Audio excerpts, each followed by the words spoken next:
മുരളി ഗോപി എഴുതി ജിയാൻ കൃഷ്ണകുമാർ സംവിധാനം ചെയ്ത അനന്തൻകാട്. അനന്തൻകാട് എന്ന് പറയുമ്പോൾ തന്നെ അറിയാം, തിരുവനന്തപുരം ബേസ് ചെയ്താണ് ഈ കഥ തന്നെ വരുന്നത്.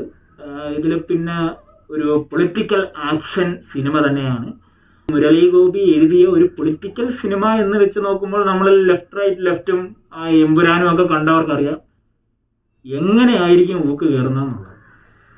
അത് എല്ലാവർക്കും കയറുന്നു എന്നുള്ളതാണ് ഇതിൽ മെയിനായിട്ടുള്ള കാര്യം.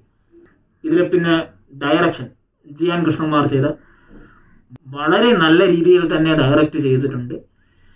ഇതിലെ ആക്ഷൻ രംഗങ്ങളായാലും പുള്ളി എടുത്തേക്കുന്ന രീതിയും എല്ലാം വളരെ നല്ല രീതിയിൽ തന്നെയാണ് ചെയ്തേക്കുന്നത്. ഇതിൽ പിന്നെ മെയിനായിട്ട് പറയാനുള്ളതെന്ന് പറഞ്ഞാൽ നമ്മുടെ പ്രിയപ്പെട്ട ഇന്ദ്രൻ ചേട്ടൻ ചെയ്തേക്കുന്ന കഥാപാത്രം, അതിപ്പോൾ തുടർച്ചയായിട്ട് നോക്കിക്കഴിഞ്ഞാൽ ഇതിപ്പോൾ ആദ്യം കറുപ്പ്, അതേ കണക്ക് രണ്ടാമത് ചിന്ന അവസ്ഥ, ഇപ്പോൾ അനന്തൻകാടിനും ചെയ്തേക്കുന്ന മൂന്നും വെറൈറ്റി ക്യാരക്ടർ വളരെ നല്ല രീതിയിൽ തന്നെ അഭിനയിച്ചിട്ടുണ്ട്. ആ ഡയലോഗ് പ്രസന്റേഷൻ ആയാലും ആ സ്ക്രീൻ പ്രസൻസ് ആയാലും നമുക്കത് വളരെ അധികം തന്നെ ഇഷ്ടപ്പെടുന്നതാണ്. ഇതിൽ പിന്നെ മുരളി ഗോപിയും അഭിനയിച്ചിട്ടുണ്ട്, അതായത് തന്നെ ആര്യ, ഇവരെല്ലാവരും മെയിൻ ക്യാരക്ടറായിട്ട് വരുന്നതാണ്, മെയിൻ ക്യാരക്ടർ ഇതിൻ്റെ അകത്ത് വരുന്നതാണ്. ഇതിൽ പിന്നെ ഒരു നായകൻ എന്ന് പറഞ്ഞു തരാൻ വേണ്ടിയിട്ട് ഈ സിനിമയിൽ അങ്ങനെ ഇല്ല. ഇതിൽ പൊളിറ്റിക്സ് തന്നെയാണ് ഇതിൻ്റെ അകത്ത് കൊണ്ടുപോകുന്നത്. അത് 1990 കാലഘട്ടത്തിൽ നടക്കുന്ന ശ്രീലങ്കയിലും തമിഴ്നാട്ടിലും മെയിനായിട്ട് കേരളത്തിൽ നടക്കുന്ന കാര്യങ്ങളുമാണ് കാണിച്ചിരിക്കുന്നത്.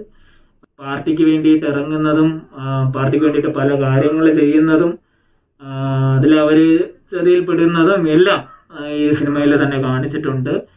ആര്യയുടെ കുറച്ച് സമയത്താണ് സ്ക്രീനിൽ വരുന്നത് തന്നെ, പക്ഷേ അതിൽ പുള്ളി അഭിനയിച്ചിരിക്കുന്നത് നമുക്ക് വളരെയധികം ഇമോഷണലായിട്ടാണെങ്കിലും നമുക്കൊന്ന് ടച്ച് ചെയ്യുന്നതാണ്.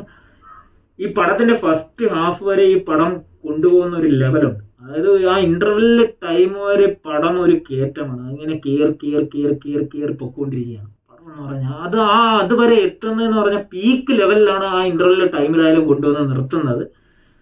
അതിനുശേഷം നമ്മുടെ മുരളി ഗോപിയുടെ സ്ഥിരമായിട്ട് വരുന്ന എഴുത്തിന്റെ ശൈലി നമുക്കത് പ്രെഡിക്റ്റ് ചെയ്യാൻ പറ്റും, എന്താണ് ഇനി സംഭവിക്കാൻ പോകുന്നത്. ആദ്യമേ അതിൻ്റെതായിട്ടുള്ള ഒരു സൂചന ചെയ്തിട്ടുണ്ട്, പക്ഷെ നമുക്ക് തന്നെ ഒന്ന് പ്രെഡിക്റ്റ് ചെയ്യാൻ വേണ്ടിയിട്ട് പറ്റും ഇതിൽ എന്താണ് സംഭവിക്കാൻ പോകുന്നത്, എന്തൊക്കെ നടക്കുമെന്നുള്ളത്. പിന്നെ ഈ ഫസ്റ്റ് ഹാഫ് കഴിഞ്ഞ പിന്നെ പടത്തിൽ ചില സ്ഥലത്ത് നമുക്ക് ലാഗായിട്ടും നമുക്ക് അങ്ങനെ കുറച്ച് ക്ലൈമാക്സ് വരെ നമുക്ക് അങ്ങനെ പോകുമെങ്കിലും ക്ലൈമാക്സ് നമുക്ക് ഇഷ്ടപ്പെടും, എന്തായാലും അത് ഇഷ്ടപ്പെടും. ഇതിൽ പിന്നെ ചെയ്ത ആ സ്ഥലത്ത് മാത്രമാണ് നമുക്കൊരു ചില ഡിസപ്പോയിൻമെന്റ് തോന്നുന്നെങ്കിൽ തന്നെ വളരെ ചെറിയ ഡിസപ്പോയിൻമെന്റ് ആയിരിക്കും അത് തോന്നുന്നതെങ്കിലും ഓവറോൾ നോക്കുമ്പോൾ ഈ പടം എന്ന് പറഞ്ഞാൽ എന്തായാലും തിയേറ്ററിൽ കണ്ടിരിക്കേണ്ട ഒരു മികച്ച പടം തന്നെയാണ്. അതിൽ വെച്ച് നോക്കുമ്പോൾ പൊളിറ്റിക്കൽ ആക്ഷൻ സിനിമകളിൽ വെച്ച് നോക്കുമ്പോൾ തിയേറ്ററിൽ കണ്ടിരിക്കേണ്ട ഒരു മികച്ച പടം തന്നെയാണിത്. അതിൽ മെയിനായിട്ട് നോക്കുമ്പോൾ മുരളി ഗോപിയുടെ റൈറ്റിങ്ങും അതേ കണക്ക് തന്നെ ജിയാൻ കൃഷ്ണകുമാറിന്റെ ഡയറക്ഷനും ആകുമ്പോൾ തന്നെ നമുക്കത് മനസ്സിലാവും. ഇതിൽ പറയാനുള്ളതെന്ന് പറഞ്ഞാൽ ഇന്ദ്രൻ ചേട്ടന്റെ അഭിനയം അത് ആദ്യം മുതൽ അവസാനം വരെ സൂപ്പറായിട്ട് തന്നെ പോയിട്ടുണ്ട്. എന്തായാലും ഒരു ടൈമെങ്കിലും തിയേറ്റർ കണ്ടിരിക്കേണ്ട ഒരു സിനിമ തന്നെയാണിത്. ഇതിന്റെ VFX പരമായിട്ടാണെങ്കിലും ഇതിന്റെ മ്യൂസിക്കും ഇതിന്റെ ബാക്ക്ഗ്രൗണ്ട് സ്കോറിങ്ങും എല്ലാം കൊടുത്തേക്കുന്നത് വളരെ മികച്ച രീതിയിൽ തന്നെയാണ് ഇത് ചെയ്തേക്കുന്നത്. എന്തായാലും നിങ്ങളിത് കാണും.